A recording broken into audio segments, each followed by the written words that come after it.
ring? I feel like it'll be a little entertaining. I don't know how long he's gonna last in with these big shots coming at him, but hey, we only time will tell. You know, I'm not here to hype that shit.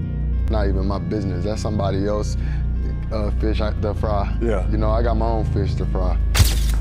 Terence Crawford is not going to do anything to Canelo Alvarez. Terence Crawford, yes, he's good. He's a 4-division world champion, 2-division undisputed, but he couldn't even hurt Madrimov.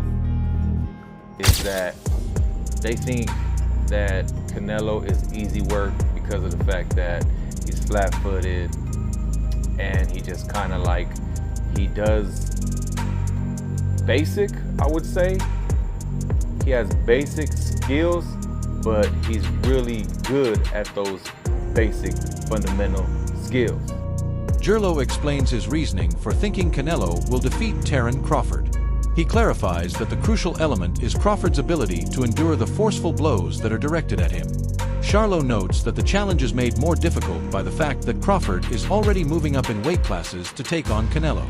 He argues that Crawford's ability to control Canelo's strength and pressure throughout the fight will determine the outcome. Given that Madrimov is not even close to Canelo's level, analysts feel that Terence could not cause him any real harm.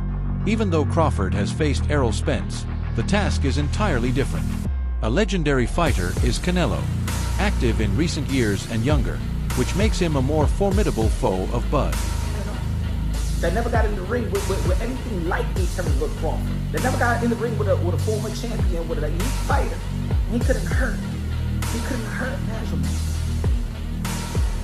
Canelo Alvarez is no Earl Spence, ladies and gentlemen. I know that some of y'all are hyped because what Terence Crawford did an incredible performance, an incredible job versus Earl True Spence that was supposed to be the big fish, that he turned the big fish into tuna fish on your outline, on your local supermarket. Canelo Alvarez is not Earl Spence. Canelo Alvarez is not Coach Wood. Canelo Alvarez is not Gamboa. Canelo Alvarez is not Felix Diaz. Canelo Alvarez is not Sean Porter. Canelo Alvarez is none of those guys, ladies and gentlemen. Canelo Alvarez is none of those guys. Canelo Alvarez is not the meanest. Canelo Alvarez is Canelo Alvarez, regarded as one of the greats, and not just the Mexican greats. I don't like how y'all like try to put it. Oh no, he's the best Mexican, just because you don't want to say that he's one of the greatest that ever laced him up. Canelo Alvarez is one of the greatest that ever laced him up. Has carried the sport of boxing on his shoulder. And let me say it like this, leading up to the fight, Canelo Alvarez is more active than Terence Crawford.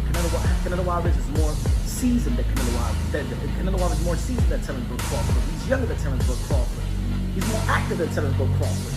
His resume is better than Terence Crawford. The people that he's fought is better than Terence Crawford. He's fought every damn style. He's fought the best Russians at the time with Kovalev. He fought the best Asian in Kazakhstan and Triple G. According to El Brook, he prefers Canelo Alvarez over Terence Crawford in a battle because Canelo is a totally different kind of fighter than any opponent Crawford has ever faced. Although Crawford's triumph over Errol Spence was noteworthy, Brook points out that it did not equip him for Canelo's tactics. Canelo differs from Spence and others due to his strength, experience, and capacity to manage bouts at higher weight classes.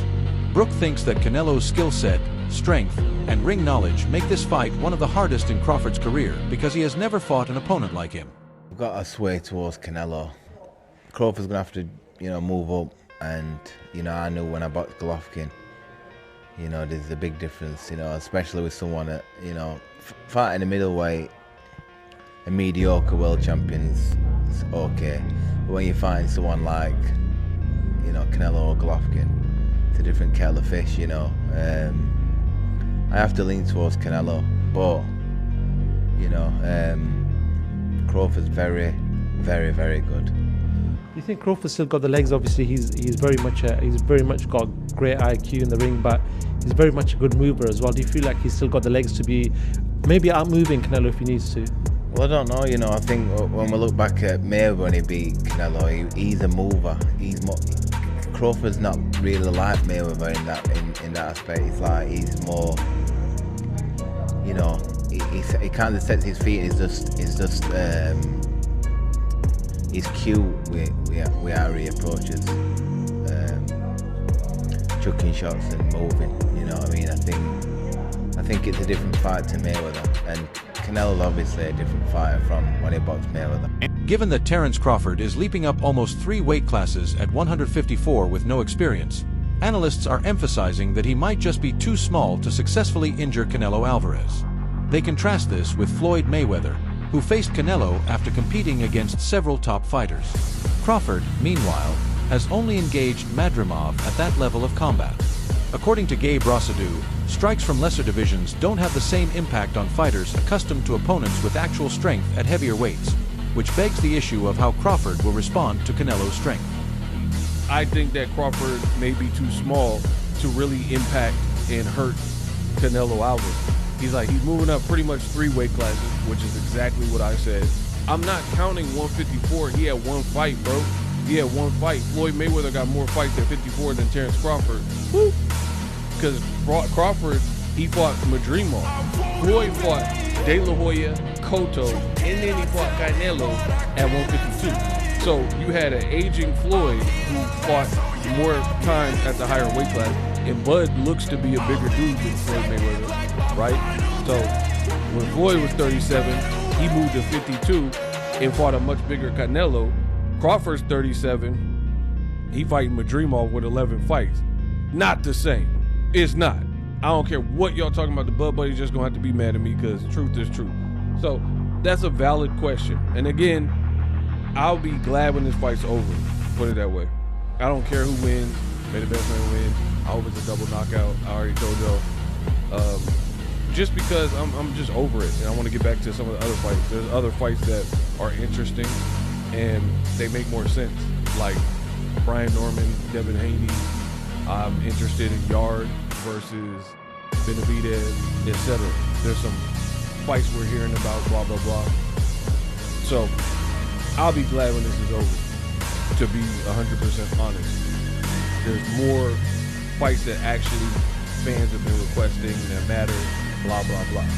But Rosado, he brought up a lot of good points. He was saying Crawford, he thinks he's too small, and he even gave his own personal experience. He said, I'm 180, 190 solid, and when I fight guys that are welterweights, even if they crack and they're known for being menacing, murderous punchers at the lower weight classes, 140, 147, them moving up, it feel like pillows when they fight me. When I get hit with their punches, it feel like pillows because I'm used to getting hit by triple, right? He used to Triple G work. He used to Lemieux work. So to me, this is kind of common sense, but common sense ain't that common, right? One of the most crucial elements in a clash between Terence Crawford and Canelo Alvarez has been emphasized by analysts repeatedly. Whether Crawford can withstand Canelo's blows and absorb the kind of force that has stopped or slowed down several opponents before him is the crucial question. Although some boxers think Canelo appears to be flat-footed and easier to handle, experts clarify that this is untrue. His methodical approach is founded on efficiency, timing, and balance.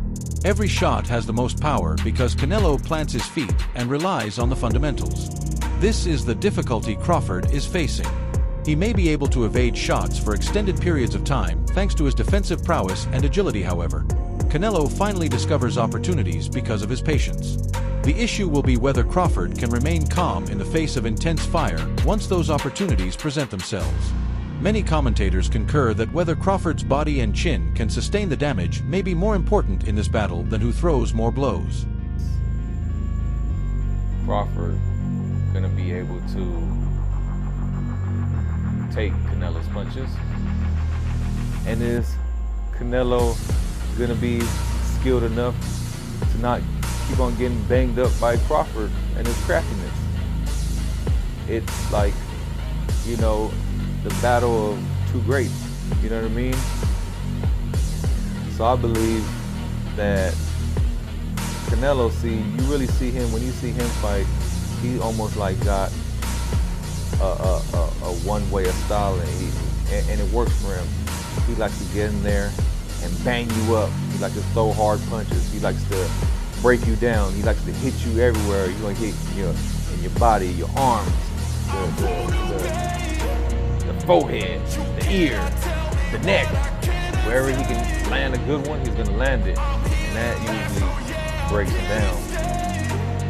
So with some fighters, I see is that they think that Canelo is easy work because of the fact that he's flat-footed and he just kind of like, he does basic, I would say.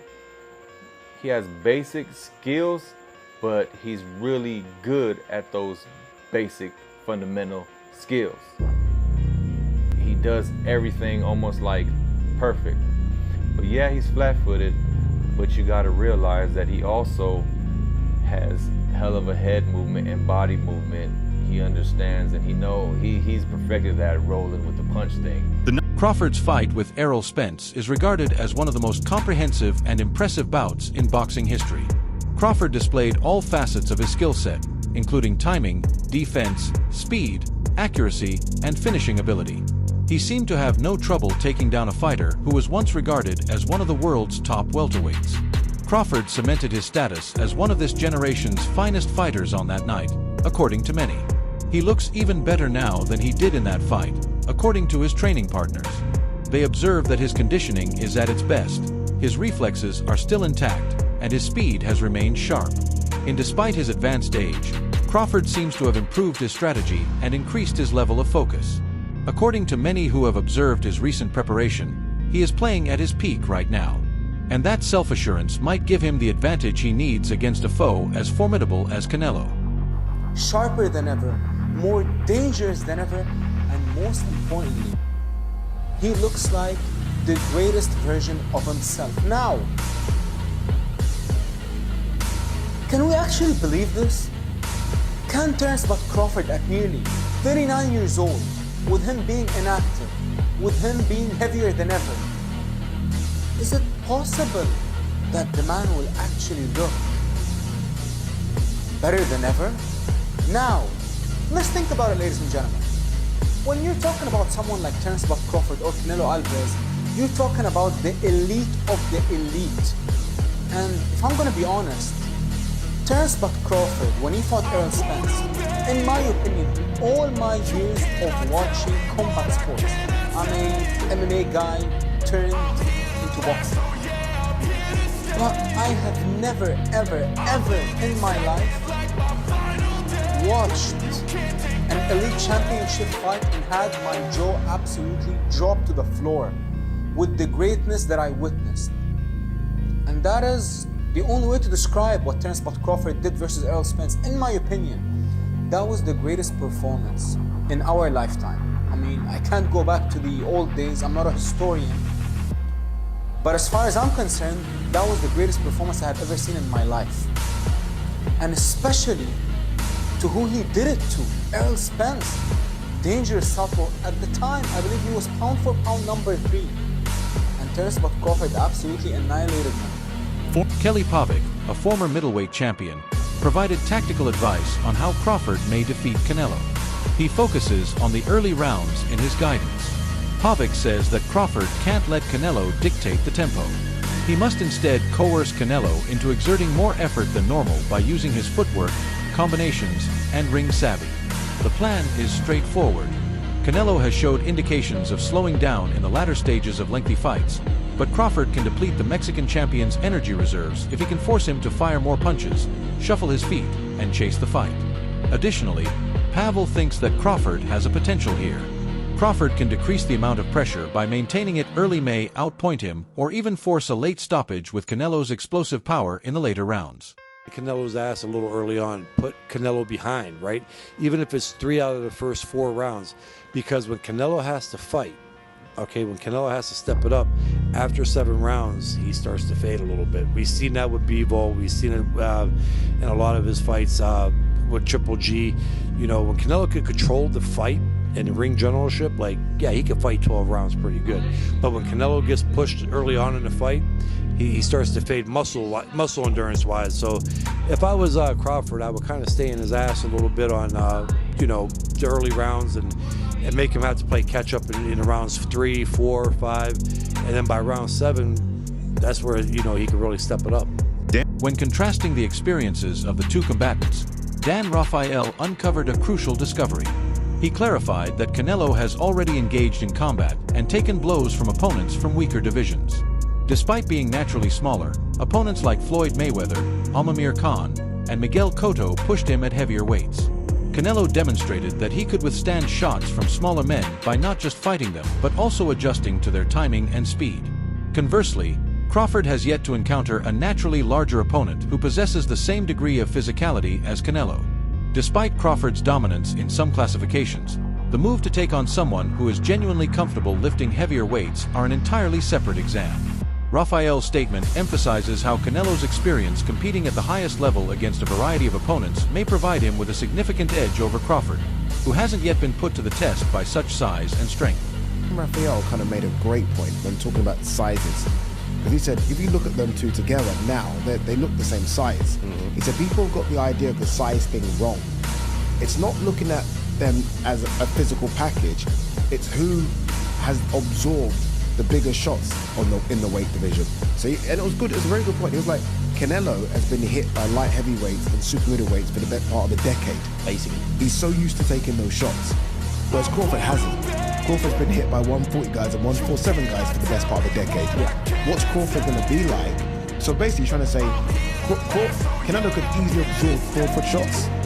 Can Crawford easily absorb Canelo's punches? If you're taking shots from Triple G, Circle Cole, and Dimitri Evans, and just staying on your feet, not getting hurt, not even getting wobbled. Not even getting wobbled, just literally shaking it off. You can take Terence Crawford shots. 100%. Right. Mikey Garcia's prediction has been extremely clear-cut. He thinks Terence Crawford could suffer severe injuries from Canelo. Garcia contends that despite Crawford's exceptional technique, the force of Canelo's punches may be too great for his defensive skills to offset. Garcia emphasized the body blows in particular, adding that one of Canelo's most lethal techniques is his capacity to wear down opponents with uppercuts to the middle and hooks to the ribs. Garcia claims that although Crawford is a skilled technique, skill is limited when confronted with greater weight and raw power. He believes that Crawford is in grave danger during the fight because Canelo's meaningful punches have the ability to quickly shift the momentum. Garcia's remarks demonstrate the pervasive worry many experts believe that Crawford might not be able to overcome the size and power disparity. When he takes a shot from Canelo, one of those uppercuts, or those... He could get dropped, or he feels it enough to be like, fuck this, I'm boxing. And he goes on the bicycle and turns southpaw for the rest of the night. And I wouldn't blame him either. Fuck it, you're gonna go in there and collect the fucking paycheck at that point. Right. You're not gonna go get hurt. Right. What good is it to get fucking 20, 30 million if you are fucking hurt physically, end up in the hospital and hurt just physically, life-changing, you don't want that shit. But you think Canelo could hurt him? It could be life-changing? Good, he's that big, fool.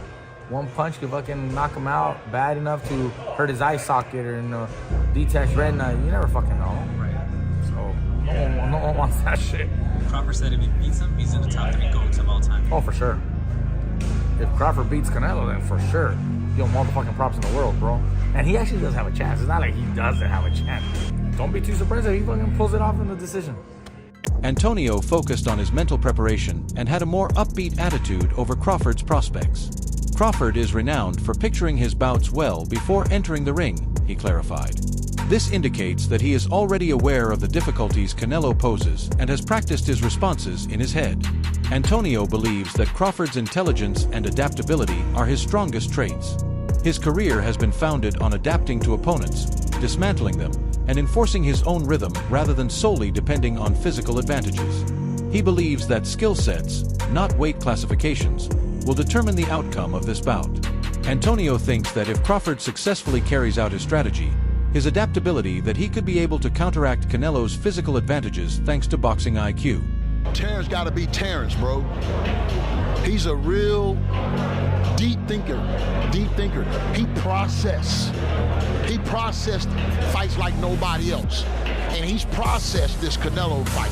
He's seen it. He went through it 2 or 3 times already. He knows how this ends. You can tell the way he shadow boxes. He visualizing Canelo being right there in front of him. You understand? Look at the movement. That's all you got to do. Look at the movement. And that's the type of master boxer that Canelo is going to be facing. And the only thing I say is Canelo hasn't faced an opponent like this in a long time. You know what I mean? I think Canelo's going to have to go back to the Caleb Plant fight and look that good, that active, that, you feel me, moving with that type of grace to beat Terence Crawford. Because weight ain't gonna make the difference. It ain't gonna be the weight. It's gonna be the skill set. That's it for today's video. Stay tuned until next time. Bro, Terence had to be Terence. He thinks quite deeply. Thoughtful person. He processed. He was the only one who could process conflicts. This Canelo bout has also been processed by him. He has witnessed it. He has already gone through it 2 or 3 times. He is aware of the outcome. The way he shadowboxes is evident. He sees Canelo standing just in front of him. You get it. Take a look at the motion. All you need to do is that. Take a look at the motion. And Canelo will have to contend with that kind of expert boxer. And all I can say is that Canelo hasn't encountered a foe like this in a very long time. You know what? You know, to defeat Terence Crawford, I believe Canelo will need to return to the Caleb Plant fight and appear so good, that active, that you can feel me moving with that kind of grace. Because weight won't make a difference. The weight won't be the problem. It will be the set of skills. That concludes the video for today. Keep an eye out.